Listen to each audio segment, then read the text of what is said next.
Alison Haislip here for Nerd HQ 2013, and with me is the one and only Wheaton. Hello. Hello, sir. Now, this is one of the great things about Nerd HQ, is that you can be wandering the halls here and run into people like Will, like friends of Nerd Machine. Or last night, you can be wandering the halls of Nerd HQ trying to get away from all the noise and literally run into Rob Stark.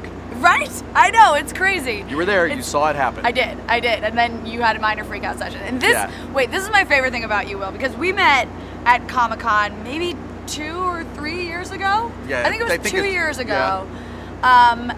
And we kindled a friendship over our obsession with Doctor Who. Yes. And it's really awesome to meet like incredible nerd icons like yourself and find out that you guys are just as nerdy as the rest of us. I've been a nerd my whole life. Like I have loved this stuff that we love now as long as I can remember. And I'm just very lucky that my career path happened to take me into genre television so that I get a chance to be in places where I get to meet the people who make the things that I love that like are incredible. I mean, just being here, like I'm a baseball nerd. So, I mean, even though it's the Padres, and you really, go Dodgers, but to be here, where it's very likely that one of my beloved Dodgers has actually hit a fly ball out there for a home run that made everyone in the stadium cry, very big deal. There you go. So you're like double nerding out right now. Super nerding out, yeah. So, what do you think's the biggest geek out session you've ever had? Like when I just completely lost my mind and it was like it was going to be time to fall over and just completely die. Probably the first time I met Stephen Moffat. Oh yeah. And we just got to chat with right before this interview. Well, that's weird. So like, and I've seen Moffat so many times now that he walks by and I'm like, there goes Stephen Moffat, and Moffat goes, oh, hello, Will. I'm like, remember that time Stephen Moffat knew who I was and knew my name? I'll be honest. Now that we're friends, I can say this, but every time you send me a text message and I see your name pop up on my phone, there's a little bit of me that's like, Will Wheaton. I'm like, yeah, because I grew up watching Next Gen, obviously. That's rad. I think I told you this before, but my family actually played a, like, how to host a murder mystery party that was Star Trek themed. I have that and plan to play it in an actual dinner party at my house. You are invited. Yes!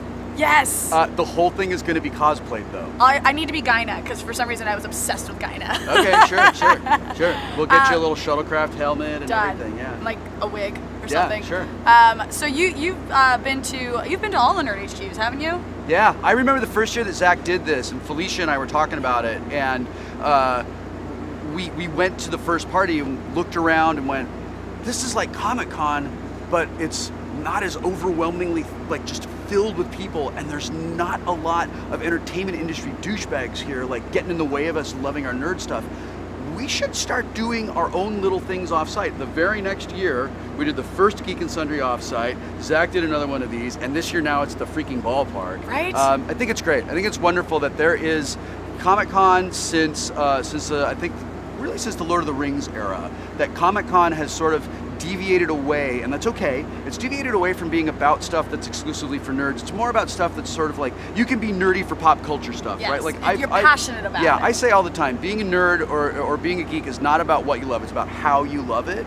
Well, Comic-Con was always the place that we could come to love our comic books and our science fiction and our fantasy, and it's sort of become more about like, all right, we love these spectacle movie events, we love these genre television shows. Like, I'm not quite sure why like a reality TV station is here with a booth, but whatever.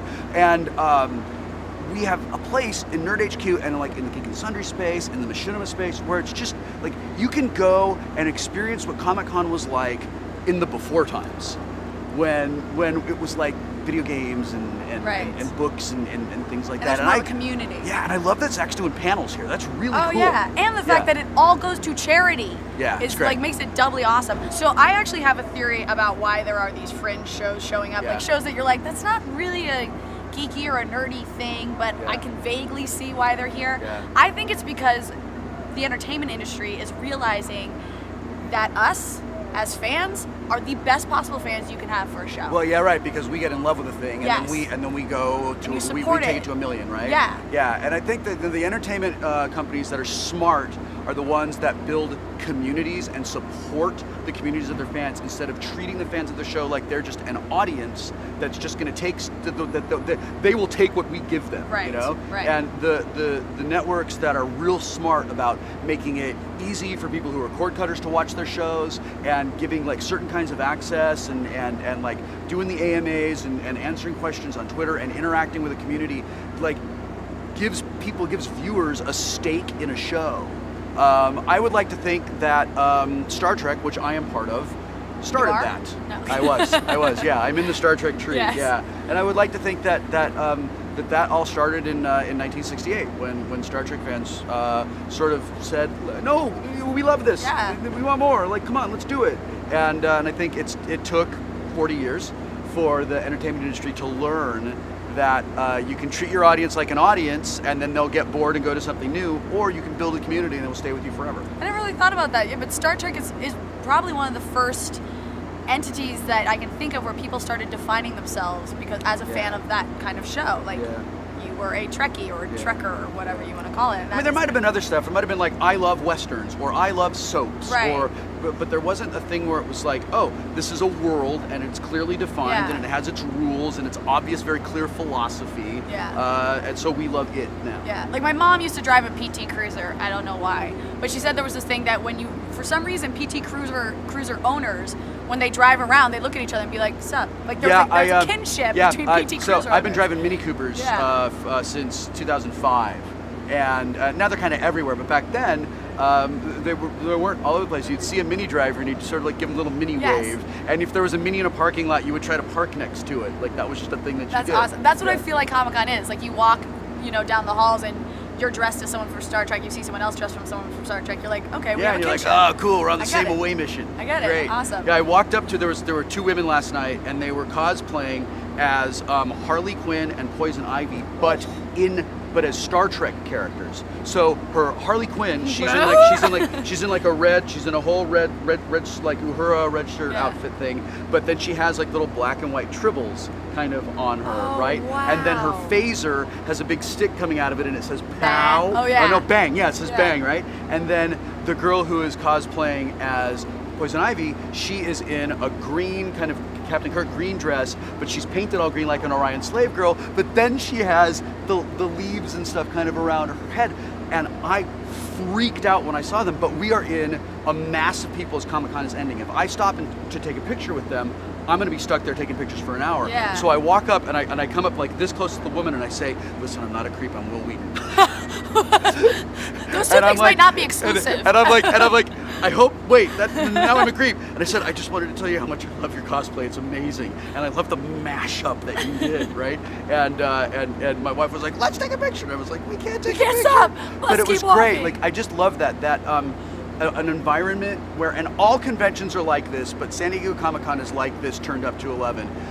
You get to go to a place and you get to be unabashedly, just non-ironically, completely enthusiastically in love with a thing, and you get to express it in a really wonderful, positive environment where people are like, that's cool, as opposed to, oh, look, you have too much time on your hands. I do. There's a woman, I saw a picture, already walking around with a Sharknado hat Yeah, on. we saw her too, it's great. It's amazing, but Sharknado came out like a week ago. Yeah. She made that thing in a week. Yeah. I'm impressed. Yeah, I think Sharknado was made in a week too. So Well, yes. It's a meta cosplay. Sharknado 2 is going to be out like next month. So. Right. And we get to name it. I think they're screening it tonight, actually. Yeah, right? Here on the field. Before Serenity. That's awesome. Well, Will, thank you so much for your time. Dude, it's always a pleasure to talk to you. Yeah, I mean, I love that you're a fan of Nerd HQ. I love that you come and hang out. I love that you come and dance your ass off at the parties. It was a good It is time. awesome. Thank you for supporting. Thanks. And thank you guys at home.